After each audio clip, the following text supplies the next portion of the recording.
Enquanto nós estamos aguardando a decisão do Supremo Tribunal Federal se condena ou não Moro por imparcialidade, eu aqui venho comentar sobre um tópico também muito relevante, que é o discurso do Lula. Surpreendentemente, apesar de eu ser um direitista, eu devo admitir que o Lula falou muito bem. Principalmente quando nós comparamos e nos acostumamos com os discursos toscos do Jair Bolsonaro. Não sou só eu que acredito nisso, ou porque eu seria na verdade um petista enrustido. Veja que a decisão do Supremo Tribunal Federal de devolver os direitos políticos a Luiz Inácio Lula da Silva causou a maior subida do dólar no ano, ao mesmo tempo que o discurso do Lula provocou a maior baixa do dólar do ano.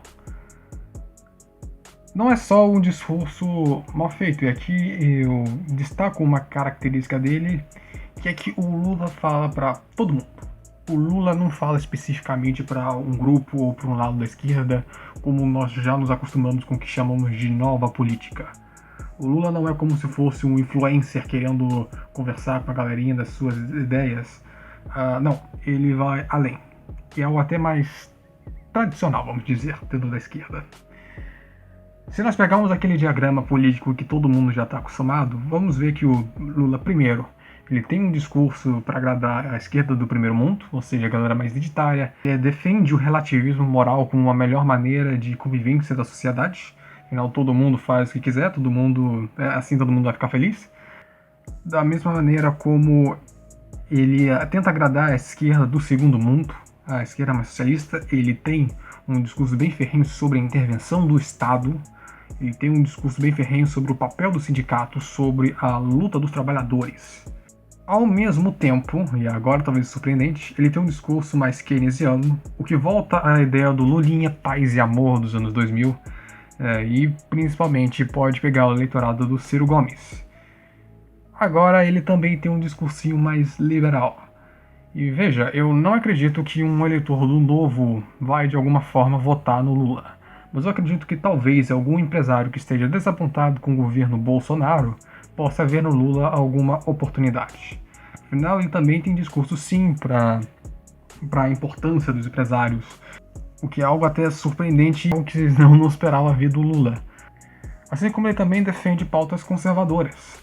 O Lula ele defende o maior armamento da polícia. Não chega a ser um armamento civil para agradar a bancada das balas, mas, novamente, quem nesse setor está decepcionado com Jair Bolsonaro tende a olhar com mais simpatia Luiz Inácio Lula da Silva, se seu antipetismo não for tão forte. Assim como também ele tenta agradar alguém que não se identifica com vertente política nenhuma. Ele fala também do dia a dia das pessoas, ele defende suas ideias similando o dia a dia das pessoas. Então, ele defende uma teoria mais marxista, keynesiana, e tenta fazer analogias com o dia a dia das pessoas, tenta fazer analogia com as contas de casa. E isso é uma característica muito interessante, porque ao ele se apresentar como tentando agradar tantos lados diferentes, é de esperar que ele não vai conseguir isso, que na verdade vai acabar decepcionando muitos lados diferentes. Uma pessoa não consegue fazer tantos agrados ao mesmo tempo. Mas aqui então eu destaco uma característica do Lula. Ele então está se apresentando como uma pessoa acima da política. Luiz Inácio Lula da Silva então ele deixa de ser apenas o monopólio da esquerda que o PT estava construindo, para tentar ser a esperança política atual do Brasil contra esse grande mal chamado Jair Bolsonaro. Isso é algo bem comum já da esquerda, e aqui eu vou citar Stalin. Fica tranquilo que não é para falar de Holodomor, mas eu cito aqui Stalin no sentido de: imaginamos a União Soviética. A Rússia é um país enorme. Mesmo assim, é fácil imaginar de que nem todo mundo concorda. As pessoas vão ser diferentes, isso é algo natural. Por mais que Stalin tenha à sua disposição a NKVD para reprimir movimentos políticos dissidentes, existiam outras coisas para poder diminuir esse esforço de repressão, ou seja, uma repressão mais desnecessária, porque ele se apresenta como também acima da política. Então vamos lá. Você quer ser comunista? Bem, seja um stalinista. Você quer ser nacionalista? Quer ser tradicionalista? Bem, seja um stalinista. E sim, isso existiu durante o tempo dele. Ele fazia alguns discursos saudando a Rússia, Foi ele que começou essa questão da idolatria política, que o próprio Lenin não gostava muito, mas para levantar mesmo a questão do russo criando heróis. Isso era algo que o Lenin repudiaria, afinal de contas ele se identificava como niilista, mas foi algo que Stalin fez e foi muito bem sucedido. Essa questão da idolatria política é algo reprovado até por Karl Marx. Eles já idolatravam o próprio Karl na sua época de vida, e ele não gostava nem um pouco disso. Mas é algo muito forte dentro da esquerda, né? Você ter esses figurões como sendo destaques acima da política. Então, se você tiver discordâncias, que sejam discordâncias dentro desses figurões, que sejam discordâncias dentro de um previsto. Então, se você, não importa se você é liberal, se você é conservador, se você é comunista, se você é identitário, o que importa é que você precisa apoiar o Lula para ele poder vencer esse mal chamado Jair Bolsonaro. E, bem, isso no segundo mundo era utilizado mais como uma técnica de manipulação, e eu sou até bem realista para dizer de que o Lula está fazendo isso com o intuito de angariar votos. Afinal de contas, um político, enquanto está em campanha, ele precisa do máximo de votos possíveis. Pode chamar assim votos da galera mais de centro, pode chamar os votos da galera de esquerda, de direita, não importa. Agora, depois que ele se elege, ele não precisa mais prestar contas para ninguém. No máximo, fazer uma atitude aqui, outra ali para ficar bonito na campanha. Mas fora isso, é muito possível e muito comum no Brasil, inclusive, que políticos se elegem e você só tem que ver eles daqui a 4 anos. Então o Lula, ele não tem princípios, ele na verdade está almejando o poder. O que eu acho mais preocupante nisso tudo é como que a esquerda tem uma dificuldade de tentar superar o Lula, de tentar criar um pós-petismo. O que eu noto bastante é que eles tentam usar o relativismo deles de uma maneira errada, eles tentam relativizar a história, ou seja, nem todo petista é corrupto. É evidente, agora eu posso dizer que as principais lideranças do partido são, e isso é uma bela justificativa para eles criarem um outro partido, então continuar tendo seus ideais. Afinal de contas, uma ideologia política não se deve a um partido, não se deve a uma pessoa. Este é um erro da esquerda. E eu tenho uma teoria a respeito disso, que é relacionado à ocupação de espaços. É algo que Gramsci valorizava muito e a esquerda faz um combate bem forte a isso desde então. A você ocupar o máximo de espaços possíveis. E esquerdista ele tem uma certa tradição em não querer ceder em momento algum. Poucas pessoas comentam disso hoje em dia, mas Lula em 2003 era visto como um neoliberal. Isso porque ele fazia algumas negociações necessárias para aumentar a governabilidade, e isso dentro das suas bases do partido foi visto como uma espécie de traição. O Lulinha Paz e Amor não era nem um pouco adorado pelos sindicalistas, pelos socialistas mais raiz, vamos dizer, esquerda do segundo mundo.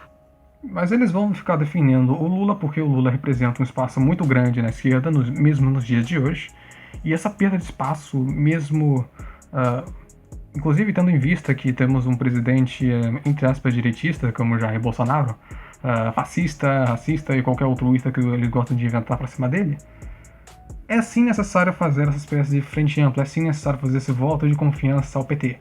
É outra coisa histórica, eles primeiro empurram um candidato, eles são muito bons, na verdade, em se unir para tentar empurrar um nome em comum. Na Revolução Russa foi a mesma coisa. E depois que eles assumem o poder, eles costumam se matar. Tal como o Lula em 2004, tal como os bolcheviques depois que assumiram o poder. Na própria União Soviética, eu posso citar assim as desavenças entre Stalin e Trotsky sobre o socialismo em um só país e as iniciativas napoleônicas de querer espalhar o socialismo ao redor do mundo. Isso terminou com o Trotsky lá no México morrendo com uma picareta na cabeça. Coisas engraçadas da história, é verdade. Mas eu vejo que esse mesmo movimento clássico está sendo moldado atualmente. Mesmo, abre aspas, o grande pensador político moderno, Felipe Neto, disse que primeiro remove Bolsonaro, depois pensa no resto. Afinal de contas, o PT é um partido muito competente e deve fazer um governo muito melhor que Jair Bolsonaro.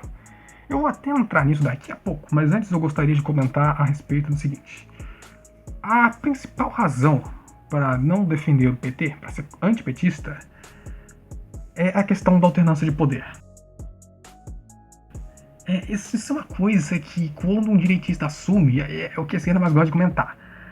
Agora, quando o esquerdista assume, parece que isso é uma questão menos relevante, porque o PT ficou 12 anos em mandatos plenos, mais 2 aninhos de impeachment da Dilma. Então isso é um absurdo se pensarmos em termos de uma democracia. Precisa sim da alternância de poder. E eu defendo até ferrenhamente isso. O Lula comenta que preferia ter um congresso todo de esquerda. Eu digo aqui que eu não queria ter um congresso todo de direita. Eu acho sim necessário você ter o diálogo. Se você acredita que os liberais, as propostas liberais de diminuir, sei lá, direitos trabalhistas é algo negativo, então diga. Eu acho que isso pode gerar sim discussões muito positivas para o desenvolvimento do Brasil, você ter essas vertentes diferentes. Mesmo que isso significa perda de espaços. Um outro exemplo bem interessante é um desses figurões que também já foi acima da política, que era o Maluf. Era um sujeito muito associado à direita antigamente, e é um sujeito que sumiu também. Eu acho que pouca gente sabe o que aconteceu com o Maluf. Pois bem, ele está preso na França desde 2017 por lavagem de dinheiro. É curioso na justiça brasileira esse tipo de coisa. O sujeito pode roubar quanto quiser no Brasil, mas pisa lá fora, vai fazer besteira lá fora e ele é pego bem rápido. E não tem nenhum movimento da direita para liberdade do Maluf, nem nada parecido. Mesmo que isso represente perda de espaço. Ou seja, a direita está defendendo virtudes, está defendendo seus valores. Eles querem uma pessoa honesta, não é tudo contra o PT, como muita gente gosta de alardear. Até reitero de que o movimento anti-bolsonarista dentro da direita ele é muito mais forte do que o movimento anti-lulista dentro da esquerda. Então é uma crítica que eu até faço, essa superação de você imaginar que tudo é ocupação de espaços.